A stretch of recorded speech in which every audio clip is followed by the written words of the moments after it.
Hello and welcome to the latest Planet Holyrood. I'm Paul Hutcheon, political editor of the Daily Record. I'm joined this week by Mark Smith, who's the head of news at the Record, and also John Ferguson, who's the editor of the Sunday Mail. So I'm going to dispense with any small talk because there was a huge story this week in Scottish politics, and that was the Scottish Labour leader Anas Sarwar staging a press conference to call for the resignation of the Labour Prime Minister Keir Starmer. Nothing else really is getting a look in. I was at the press conference in Glasgow, and who knows, maybe I'm to blame because a few hours before that I wrote an analysis piece making the case for Anas Sarwar, calling for the Prime Minister to go. Clearly took my advice. Let's just listen to a couple of extracts from the press conference. Other people to decide. Ultimately, it's for those in number 10, those around the cabinet table, and those in the UK Labour Party to decide what happens next, the process, the timeline, or who comes next. That's not a matter for me. The only job that I'm concentrating on is making sure that we change the government here in Scotland, remove John Swinney and the SNP from office, so we can take a different approach here in Scotland. Well, this was wrong. Will you resign if Keir Starmer doesn't step down? I am standing to be Scotland's First Minister and be open about my view. I could choose to keep my view a secret. I could choose to brief in private. That's not the approach I take. I'm doing what I think is right. I'm doing what I believe is my first priority and first loyalty to my country, Scotland, and I'm being my own man, making my own decisions. It's for other people to decide their own. I'll take Paul from the Daily Record. And you always had a relationship with the Prime Minister, so how did he respond when you told him what you're going to do today? And is it possible for you to win the election if he stays in post? Well, let me first of all say that there's probably no one in Scottish politics that's had a better relationship with Keir Starmer or a closer friendship with Keir Starmer than I have. He is someone that I have campaigned alongside, worked alongside for the last 5 years in my role as leader, someone that I campaigned ferociously for to make sure we could get rid of a Tory government, and someone who I have supported the last 18 months. So does this cause me personal hurt and pain? Of course it does. This man is someone that I regard as a friend and who I have a certain level of loyalty to. But my first priority and my first loyalty has to be to my country, Scotland. And that's the decision I have made. John, that was probably one of the most dramatic and unexpected moments in Scottish politics for a while. Yeah, I mean, it was certainly quite an intervention from Anas. I think there's kind of two questions here. One, is Anas correct in what he said? I think the answer to that is clearly yes. Keir Starmer is very unpopular. It would take a series of miracles for him to continue to be the Prime Minister after May. And as Scottish leader, Anas Sarwar is quite right to think, so do we need to be the fall guys here before this guy's finally sent packing?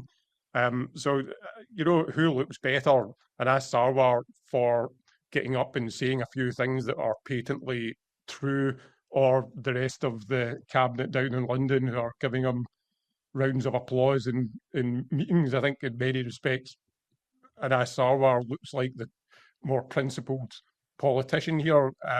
Then you've got the second question is, was this a good move strategically? And I think that's where there's a bit more nuance. You know, Starmer probably should go, whether it was always very high risk, low reward for Anas to be the one first out of the traps to say this publicly.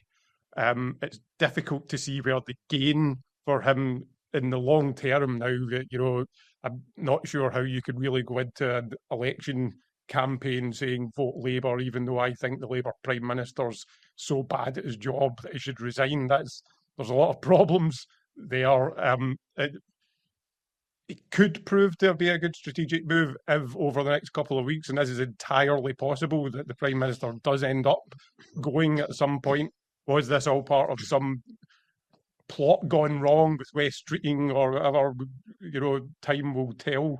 But I think for the moment, it strategically looks like it was probably a bit of a misstep, and a strangely uncharacteristic misstep from Anas Sarwar, who's usually the one thing you can rely on. People may say he's a bit policy light or whatever, but generally, when it comes to strategy and presentation and staying on message, he's very sure-footed.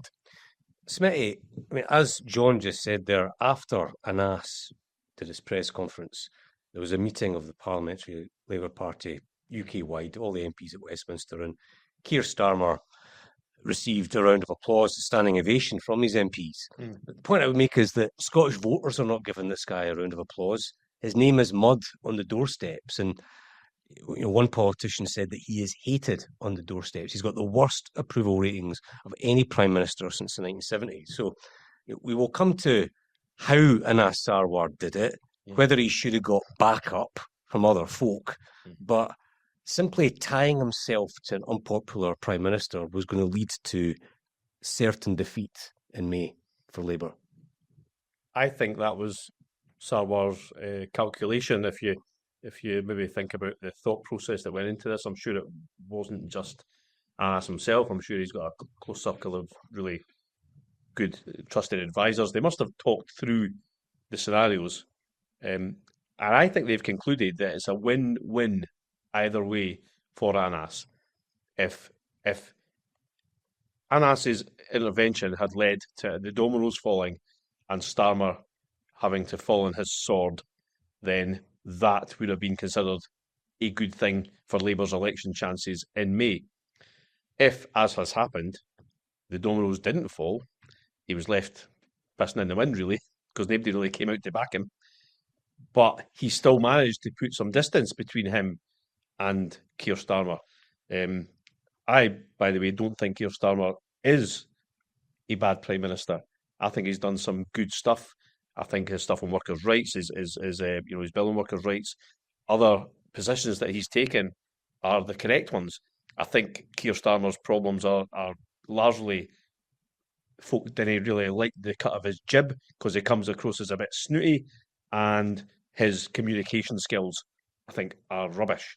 So I don't think he's a bad Prime Minister, but I think by putting distance between Scottish Labour and Keir Starmer, whether Starmer stays or goes, Anas and his team see that as a strategic gain for Labour in the Scottish election. It's a last roll of the dice, isn't it? I mean, as I was saying, if he'd gone for alignment and hugged Starmer close, Labour might have come third. They still might come third, but I'm not saying that this is going to work, but distance between Anas Sarwar and the Prime Minister can only be a good thing for Scottish Labour's election chances. I think that was their calculation, yeah. And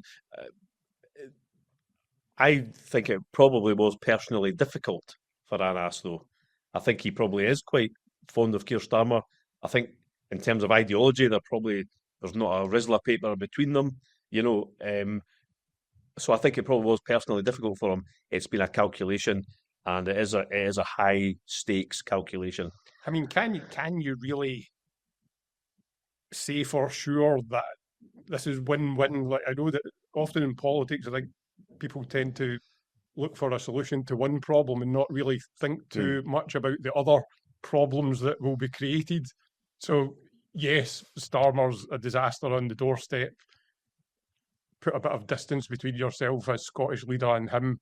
So maybe that'll get over some problems on the doorstep, but it does open up a world of other problems, doesn't it, when it comes to TV debates, TV interviews, the whole idea, the chaos needs to end. Well, that's potentially not the impression that's going to be given once you get into the thick of an election campaign. I would have hoped they would have gamed that out. And you said that he's got his advisors. I think a very interesting aspect of this is that close circle doesn't seem to have included all of his shadow cabinet colleagues, because as far as I can see, the only one who's backed him up here, even in Scotland, is Jackie Baillie, and then in terms of Scottish MPs and MSPs, a couple of Sunday Mail columnists and Brian Leishman and Monica Lennon, generally seen as being people on the left of the party, not entirely That's where I think it can be criticised. I think if you're going to do something like that, have backup in place. You want the dominoes to fall. You want more than 2 MPs in the group to back you up.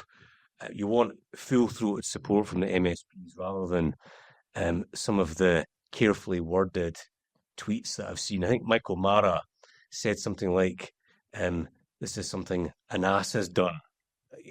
Very pointed comment. Didn't explicitly say that he agrees with him, just that he supports an ass. I mean, I think even Jackie couldn't actually bring her to say Keir Starmer needs to go. I think she just said Measured support. an ass has done the right thing. I'm interested in the role of Douglas Alexander in all of this, and I think that's a fascinating aspect of this, which is going to come into play in the election. The Scottish Secretary, is on the campaign board, isn't he? Yeah, he's like a co-chair of the election campaign. And he's also Scottish Secretary and has been full-throated in his support for Keir Starmer. What role did he have in this? Did he and Anas discuss it in advance? Did Anas feel he had the consent or even the nod to go from Douglas Alexander? We don't know. I think he would have known beforehand. I mean, he's now in the role of marriage counsellor. He's going to have to, be the therapist between Anas Sarwar and Keir Starmer. They're trying to extract gains for Scotland, because I think, one of the downsides for the Scottish Labour leader is that he's probably lost a bit of leverage or influence within the government. He certainly has. But can Dougie Alexander remain as co-chair of Scottish Labour's election campaign? I think he's nimble enough to do it. He'd have to be a contortionist to get through that wee pickle. It seems to me that the strategy from London is we just need to try and move on from this. Okay, he's made his views known. He thinks the Prime Minister should resign. Let's just move on and pretend it didn't happen. Seems to be the strategy that I think maybe everybody is going to coalesce around. And as long as an ass is happy to allow with that, and Starmer and Douglas Alexander are happy enough to do that, perhaps they can continue for a bit internally. I think it's more it's externally how this is perceived that will be the problem. It reminds me, remember when Douglas Ross was Scottish Tory leader and he called for Boris Johnson to quit? Exactly the same. And he was mocked. Douglas Ross was mocked by people like William Rees-Mogg. This guy's a nobody, he's a pygmy. And it probably didn't benefit him in the short term, but he was right in the long term. Boris Johnson was a complete and utter disaster, and he did quit eventually. I mean, I suppose the nub of this is going into the Holyrood election. Is it better for Anas Sarwar to go for alignment with the Prime Minister or distance? Yeah. And I just think distance is better. Of course, that doesn't necessarily mean he does a press conference and calls for him to stand down as Labour leader. He could put distance between himself and the PM in other ways, but I feel like there had to be a fundamental break, because Starmer, to say he's unpopular on the doorsteps is the understatement of the century. I mean, you look at the data, you look at the polling, and all points in that direction. But just anecdotally, anyone who has, mates, talks to your relatives, friends, people who would normally be natural Labour supporters are being turned away or turned off by Starmer. And as I say, I think it's just about something about him personally that people don't want to. Some of the MSPs I've spoken to have said it's absolutely brutal that you're being told to F off 7 times a day, and it's all about Starmer. They don't like the Sir thing. They think that he's shafting poor people, that he's too close to rich people, that he's part of a elite now. Some of this may be a little unfair on the guy. I think he's trying to gradually realign the UK behind he's done some good things, but that's the perception. And I do think, will he even last until the Scottish elections? There's a huge elephant in the room there, and that's Keir Starmer. I think this Gorton by-election is potentially, I think we can all see that West Streeting is a millimetre away from launching his leadership campaign. You could see the bottom falling out of his world a couple of days ago when he thought these text messages were going to reveal his close relationship with Mandelson, he's released them, to try to prove that he wasn't that close. What they actually prove is that they send each other WhatsApps with kisses in the end and all the rest of it. So I think everybody knows that Wes is going to go for it when the moment is right. A disaster in this Gorton by-election, which it looks like the most likely outcome, would, I think, be the trigger for that. So I think there's still, above 50% chance that Keir Starmer was not going to be the Prime Minister in the actual Scottish election campaign. Everyone knows that Keir Starmer's not going to lead Labour into the next general election. So Sarwar must be thinking, well, you should do it before May. Why should I be the sort of sacrificial lamb? Every new Prime Minister gets a bit of a bounce. I mean, Keir Starmer's honeymoon period was very short, but I think regardless of who took over, it would be better for Labour than if Keir Starmer was leader during the April campaign. I don't see that with any delight. I think Keir Starmer is a good man, but you have to make a good first impression with voters when you're Prime Minister. And one of the first things he did was try to take winter fuel payments off low-income pensioners. He's never recovered from that, ever. It was a monumental blunder. People still raise it to this day. If you were to ask folk, name one policy that defines this Labour government, they will say that. Yeah. And I think Anas Sarwar will be asking himself, well, why should be the victim of that? Absolutely. That particular one you're talking about there was completely tone deaf for a new government. I think he thought, Starmer that is, thought he was playing to a sort of trying to curry favour with maybe the right-wing press, so that they don't do him in. And it was just an absolute disaster. But that was the start of it. But he's never really recovered, and it's just got worse and worse. I think Starmer's problem is key problem, and I think this applies to a wider political the wider political economy, is that I think he's entirely divorced from his base. I think Labour leaders need to have a really good connection with the base, and that means working class folk. A lot of them socially conservative, a lot of them not necessarily very left wing, but they are working class people, and they see Labour as their party, and they want Labour to defend their interests. I don't think Starmer has any of that instinct at all, and I think that's his biggest failing. He's not connected to his base, and of course, a lot of natural Labour voters are flocking to reform. Because of that, I think Starmer's big problem is he's middle class, and he appears middle class in a way which just doesn't chime with voters. He's also suffered from a general backlash against the political class in all Western democracies, and he's not the guy to save the Labour Party from that malaise. I'm really shocked that you would bring it all back to social class. Everything's about class, mate. You know that. I mean, I think the counter argument is that actually he has pandered more than anyone to that reform vote, and that actually what he should be doing is just standing up for a more obviously left-wing programme in government. I think that really the problem with Starmer, the sort of Mandelson affair is being cast as a kind of momentary lapse of judgment, and it wasn't. It was about much more than that. It was about who really pulls the strings in the Labour Party. It was about money and power, and the fact that the perception that Morgan McSweeney's, your Tony Blair's, your Peter Mandelson's, all these people who are meant to have been banished from Labour a decade ago have managed to come back in the back door, and they're pulling the strings for whoever it is, the shadowy people that fund them, the corporates that they work for. They've handed Starmer a sort of left-wing agenda to get him the leadership of the Labour Party, and then they've folk-faced and started along a broadly neoliberal kind of agenda once. I think I'm going to ban neoliberal from this podcast. I hate that phrase. What does it mean, neoliberal?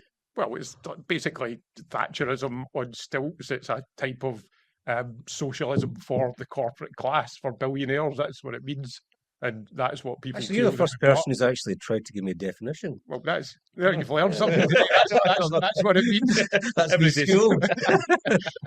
There's a good book called The Invisible Doctrine that I recommend you read, which explains this in great length.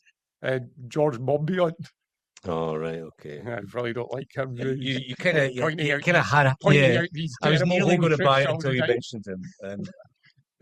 Yes, So I okay. think that's the problem with that Keir Starmer's got. People, it wasn't a momentary lapse of judgment. It looks like he's not really in control. Yeah, a Labour leader that was, I think I agree with what you're saying, by the way. I think a Labour leader that was properly connected to the base, and say what you want about Tony Blair, I think he had an instinct for what the voters were thinking and their motivations. Starmer doesn't seem to have that, and he's surrounded himself with people who are definitely neoliberal.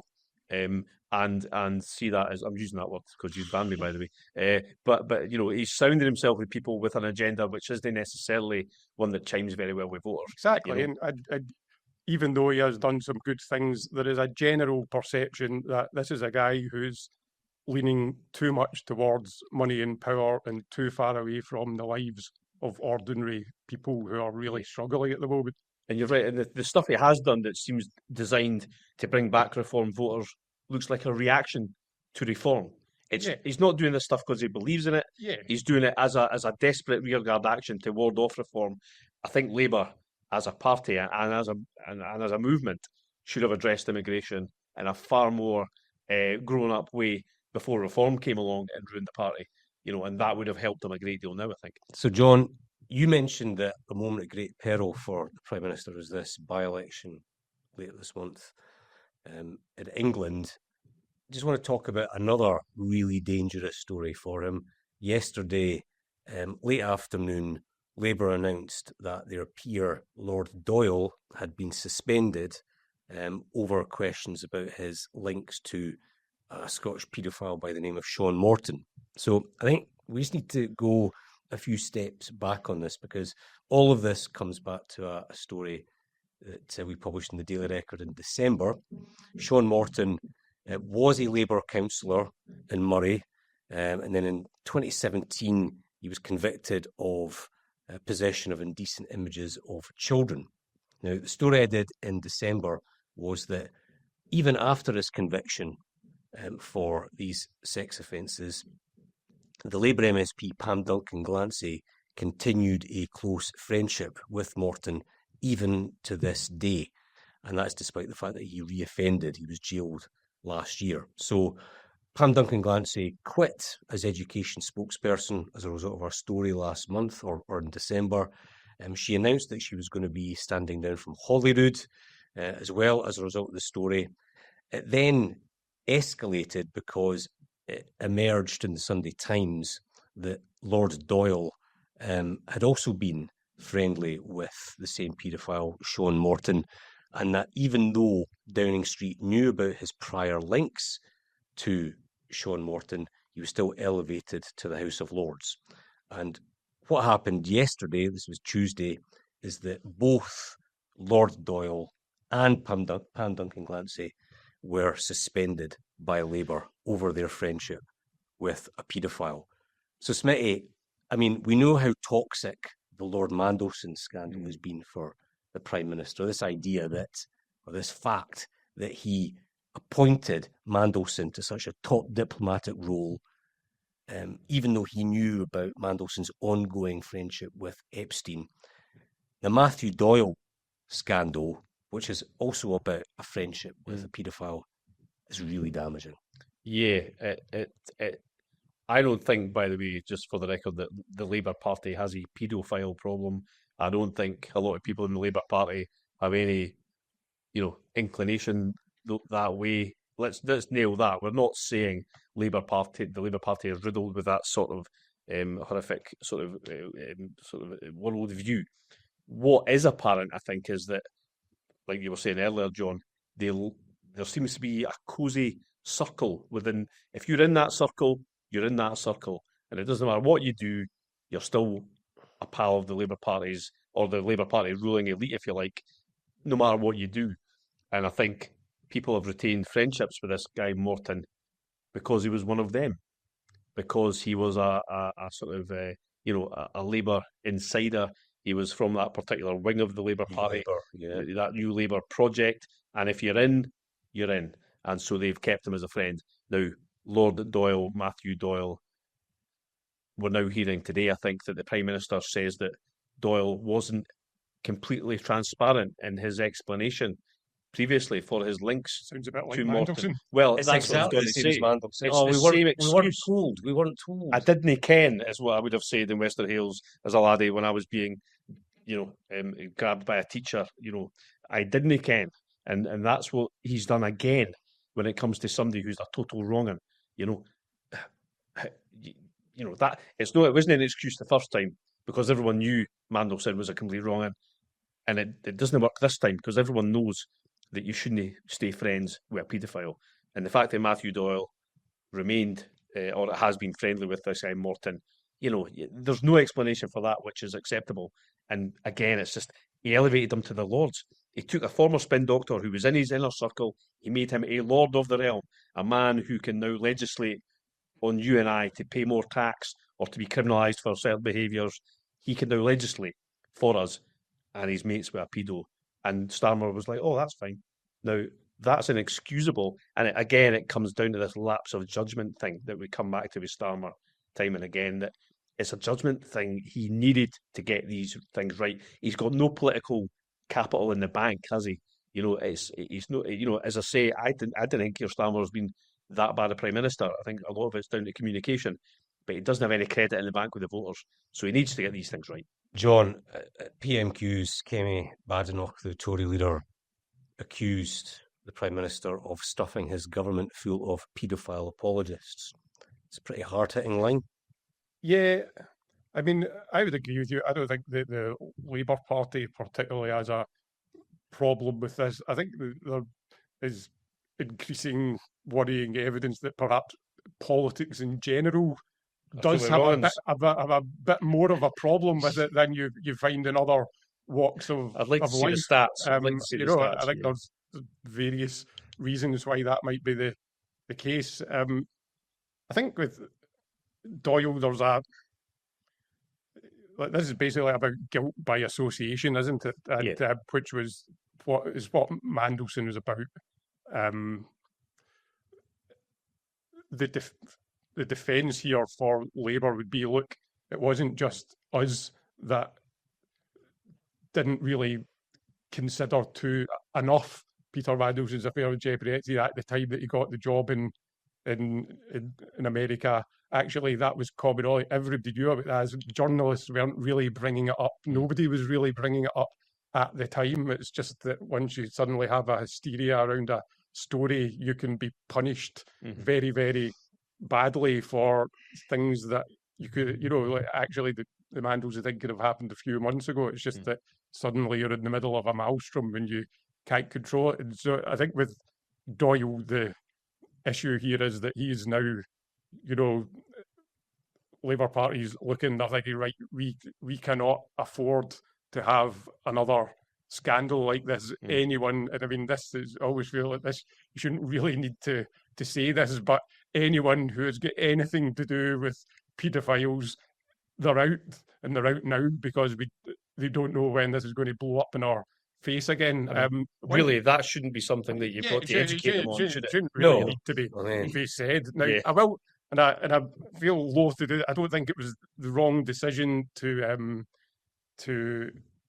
with regards to Pam Duncan-Glancy. I will attempt. I do have a little bit of sympathy for Pam in the respect that I think, as we've discussed earlier with Mandelson, really the issue is much deeper.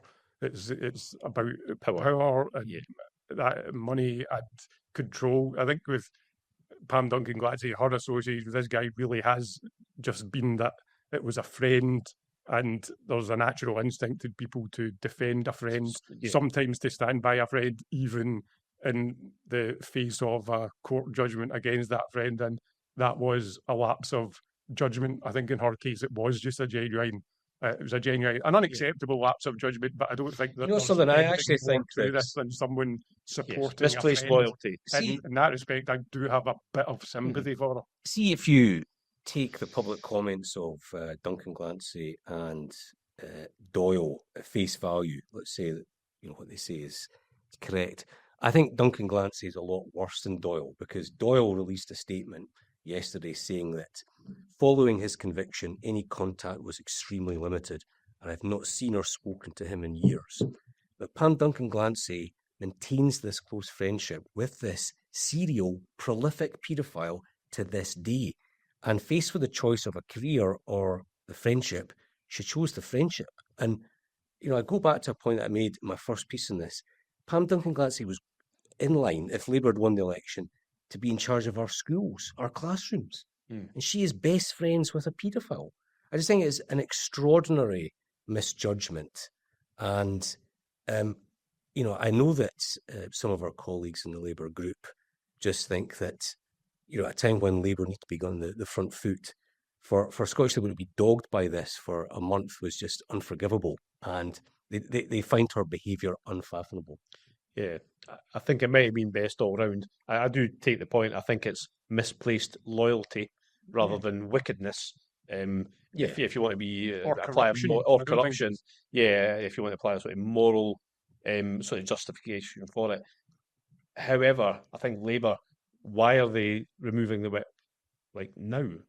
Why did they not do it when you first did the story, Paul? And again, it looks like they're being overtaken by events, steamrollered by events. Yeah, it's like, It's you know, policy, isn't it? You've got to go through and find anyone and get them out of here. Scottish Labour could be criticised over that. It's like Doyle is suspended, and a couple of years later, it's Pam Duncan-Glancy suspended, even though the SNP were calling for weeks for it to be suspended. It just looks like they were following it, but I think they got to the right position. Who'd have thought, after all the last couple of years in Scottish politics, that it wouldn't be the SNP that were talking about, being driven by division and scandal. It's True, I this didn't is see it true, happen. I didn't see it but happen. going to be very careful what we say here. There is a court case next week involving the former chief executive of the SNP, Peter Murrell. I suspect that's going to get covered widely. I'm not going to talk about that until next week. For legal reasons. But Keir Starmer didn't know these legal reasons that would appear in Because he brought them up in Parliament today. He PMQs. started talking about it in the chamber and had to be admonished by the speaker. Yes. I think the Prime Minister was just reading the notes given to him by his Scottish Labour MPs and special advisors. Say this. All right, I think that wraps it up. Thanks very much to Mark and to John for joining me, and thanks also to Darryl on the Records video team who produced this episode. You can listen to this episode of Planet Holyrood on Spotify or Apple Podcasts, or watch it on the Daily Record YouTube channel. Don't forget to follow us on Instagram and TikTok for the latest news and the best bits of the podcast. We will never turn our back on a single Scot. We've got to wrestle with those challenges. This is the same nonsense we have heard time and time again. This is our country. Let's fix it together.